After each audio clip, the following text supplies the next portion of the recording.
Hari yang dinanti dan diwanti akhirnya tiba. Rabu 2 April 2025, Presiden Amerika Serikat Donald Trump akhirnya mengumumkan pemberlakuan tarif impor baru yang menyasar sejumlah negara. Tarif itu termasuk tarif dasar dan bea masuk. Mitra dagang terdekat Amerika Serikat seperti Uni Eropa, Jepang, dan Cina tak luput dari kebijakan yang disebut Trump sebagai Liberation Day atau Hari Pembebasan ini. Dan Indonesia juga masuk ke dalam jajaran negara yang terdampak.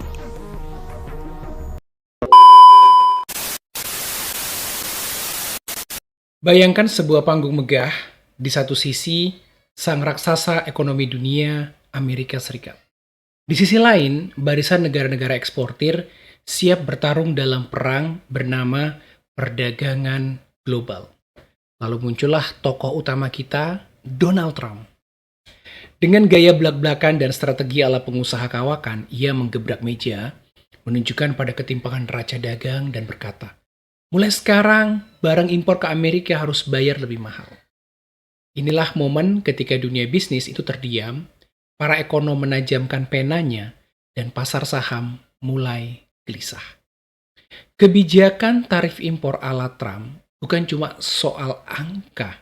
Ini tentang perlawanan, proteksi, dan pembuktian bahwa Amerika katanya harus dibuat hebat kembali. Tapi benarkah tarif bisa menyelamatkan industri lokal atau justru malah memicu perang dagang yang menyakitkan semua pihak, termasuk rakyat Amerika itu sendiri? Yuk kita kulik lebih dalam dengan bahasa yang mudah dicerna, karena di balik drama ekonomi ini ada pelajaran besar soal bagaimana kebijakan ini mengguncang dunia. Sebelum kita terlalu jauh menilai keputusan Trump, yuk kita pahami dulu apa sih sebenarnya tarif impor itu. Teman-teman, bayangkan kamu punya toko roti. Kamu buat roti pakai bahan lokal, resep warisan keluarga, dan jualannya dengan harga bersaing. Tapi tiba-tiba muncul tukang roti dari luar negeri.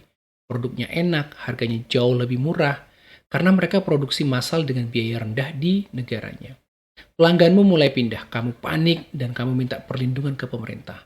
Pemerintah pun turun tangan dan bilang, mulai sekarang roti dari luar negeri dikenakan pajak tambahan, supaya roti yang kamu jual itu bisa bersaing dengan roti dari luar negeri. Nah, dalam dunia ekonomi, langkah ini disebut dengan tarif impor. Dalam istilah akademik, tarif impor adalah salah satu bentuk instrumen kebijakan proteksionisme, yaitu strategi negara untuk melindungi industri dalam negeri dari tekanan kompetitor asing. Pertanyaannya, kenapa sih Amerika sampai harus repot-repot menaikkan tarif impor? Apakah ini sekedar soal uang atau ada strategi besar di balik layar? Jawabannya ada dua kata ajaib. Ini tentang politik dan tentang ekonomi. Secara ekonomi, kebijakan ini adalah bentuk proteksionisme seperti yang aku bilang di awal tadi. Trump ingin melindungi industri dalam negeri, terutama manufaktur dan baja yang katanya mulai tersingkir akibat banjir produk murah dari luar negeri, terutama dari China. Dengan menaikkan tarif harga barang impor, otomatis akan jadi lebih mahal. Itulah jadi harapannya. Konsumen Amerika tentu akan beralih ke produk lokal dan industri dalam negeri bisa bangkit kembali. Tapi jangan lupa, ini juga langkah politik. Trump butuh dukungan dari basis pemilihnya. Banyak di antaranya adalah buruh pabrik, petani, dan pekerja sektor tradisional yang merasa tertinggal di era globalisasi. Jadi, kebijakan ini bukan cuma soal neraca dagang, tapi juga soal citra. Saya melindungi pekerjaan Anda dari ancaman luar negeri. Itu citra yang ingin dibangun oleh Trump. Nah, efek jangka pendeknya cukup jelas. Tarif impor bisa meningkatkan pendapatan negara. Bayangkan saja, setiap barang yang masuk harus bayar lebih. Uangnya langsung masuk ke kas negara. Dan dalam hitungan cepat, ini tampak seperti win-win solution.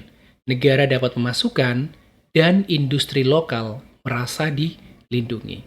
Tapi tunggu dulu. Seperti pepatah lama, tidak ada makan siang gratis dalam ekonomi. Efek jangka panjangnya mulai terasa seperti angin ribut dari kejauhan. Negara-negara yang dirugikan oleh tarif ini, terutama Cina, tidak akan tinggal diam. Mereka melakukan retaliasi, membalas dengan mengenakan tarif terhadap produk AS, mulai dari kedelai, mobil, sampai produk pertanian. Dan siapa yang kena getahnya? Petani dan produsen di Amerika sendiri. Pasar ekspor mereka menyempit, harga anjlok, dan pemerintah terpaksa memberikan subsidi miliaran dolar untuk menenangkan mereka. Selain itu, perusahaan-perusahaan Amerika yang bergantung pada bahan baku impor juga merasakan tekanan biaya produksi naik, harga jual naik, dan daya beli konsumen mulai menurun. Dan jangan lupa teman-teman, dunia kita itu sekarang terhubung dalam sebuah global supply chains, rantai pasok global yang kompleks. Satu komponen chip dari Taiwan itu dirakit di Vietnam, dikirim ke Cina, lalu dijual ke Amerika Serikat. Ketika satu titik terganggu karena tarif, seluruh rantai ikut goyang. Produksi melambat, stok menipis, dan konsumen menunggu dengan harga yang makin tinggi. Jadi meskipun tarif impor terlihat seperti keputusan domestik, efeknya itu menjalar seperti gelombang ke seluruh penjuru dunia. Ini yang disebut dengan realitas ekonomi global hari ini. Rapuh, kompleks, dan saling terhubung. Kebijakan tarif yang pada dasarnya dimasukkan untuk tameng proteksi domestik justru bisa berubah menjadi bumerang yang mengenai banyak pihak, termasuk negara-negara yang nggak pernah ikut mengambil dalam keputusan. Dan pada titik inilah kita perlu bertanya nih, apakah nasionalisme ekonomi masih relevan di tengah sistem global yang saling menopang satu sama lain? Atau justru kebijakan seperti tarif malah mempercepat keretakan sistem yang sudah terlalu lama mengandalkan saling ketergantungan tanpa keadilan dalam tanda kutip? Jawaban dari pertanyaan-pertanyaan ini akan menentukan wajah ekonomi dunia di masa depan.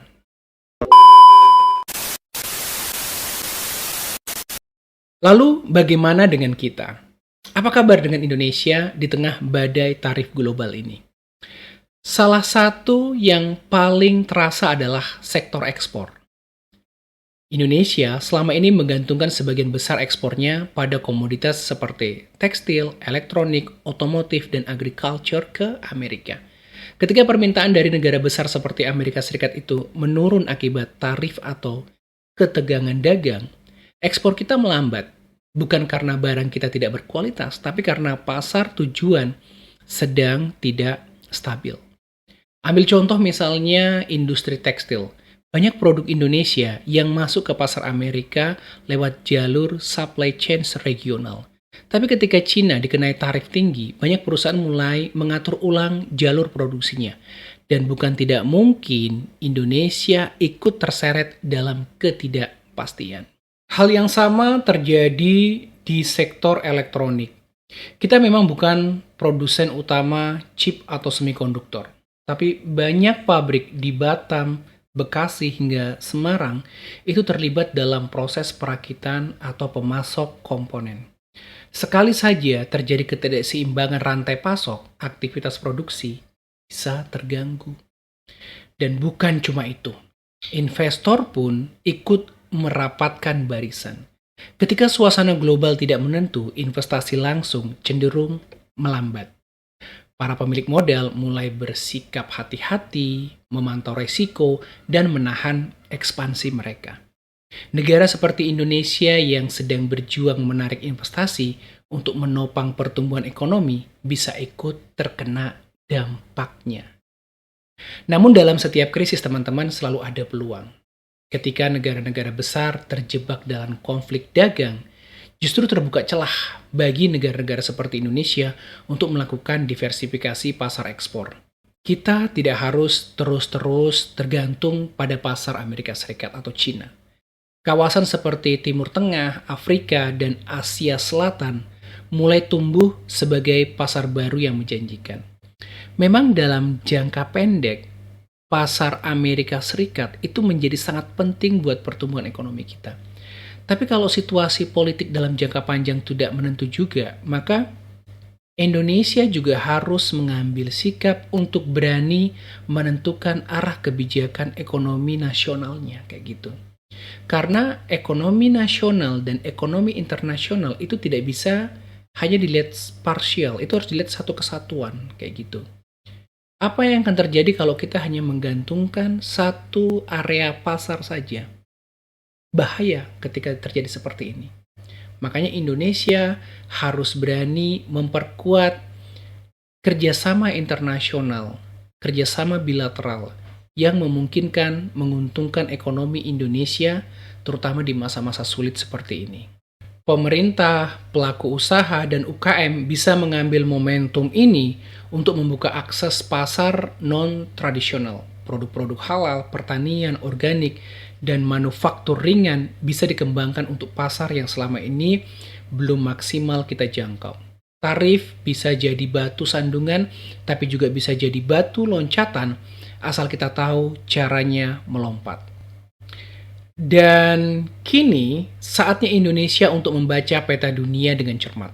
Apakah kita hanya akan menjadi penonton dari konflik global ini, atau justru menjadikan gejolak ini sebagai titik tolak untuk membangun kekuatan sendiri? Mungkin konten ini terlalu idealis ya, tetapi kita tidak mau terus-terusan menjadi alat yang bisa dimanfaatkan oleh kapitalisme global. Kita juga punya mimpi untuk menjadi pemimpin pasar kayak gitu. Nah, semoga lewat kepemimpinan Bapak Prabowo Subianto, Indonesia bisa melewati badai ini. Dan tentu ketika itu untuk kebaikan rakyat, tentu rakyat Indonesia juga akan mendukung semua kebijakan yang memberikan dampak bagus secara jangka panjang. Terakhir, perang dagang kita juga kena, ya kan? Tapi kita tenang, kita punya kekuatan, kita juga nanti akan berunding. Kita akan berunding dengan semua negara. Kita akan juga buka perundingan sama Amerika. Kita akan menyampaikan kita ingin hubungan yang baik. Kita ingin hubungan yang adil. Kita ingin hubungan yang setara. Jadi kita tidak ada masalah. Resiprokal. Jadi apa yang mereka minta, kalau masuk akal, wajib juga kita hormati, ya. Pemimpin-pemimpin Amerika memikirkan kepentingan rakyat Amerika. Kita memikirkan kepentingan rakyat kita. Tidak perlu ada rasa kecewa, tidak perlu ada rasa khawatir. Kita percaya dengan kekuatan kita sendiri. Kalaupun ada tantangan, ya kita hadapi dengan gagah, dengan tegar. Mungkin ada berapa saat, tapi kita yakin bahwa kita akan bangkit. Oke, menurut kamu sendiri gimana? Apakah kenaikan tarif impor yang ditetapkan oleh Amerika Serikat itu akan memberikan dampak yang signifikan terhadap perekonomian Indonesia? Atau justru ini merupakan kesempatan untuk Indonesia semakin bertumbuh? Share komentar kamu di kolom komentar agar konten ini menjadi semakin berkembang. Jangan lupa juga subscribe, like, dan share konten ini agar lebih banyak lagi orang teredukasi tentang pentingnya memahami ekonomi dalam konteks global. Semoga kontennya bermanfaat. Sukses selalu. See you on top.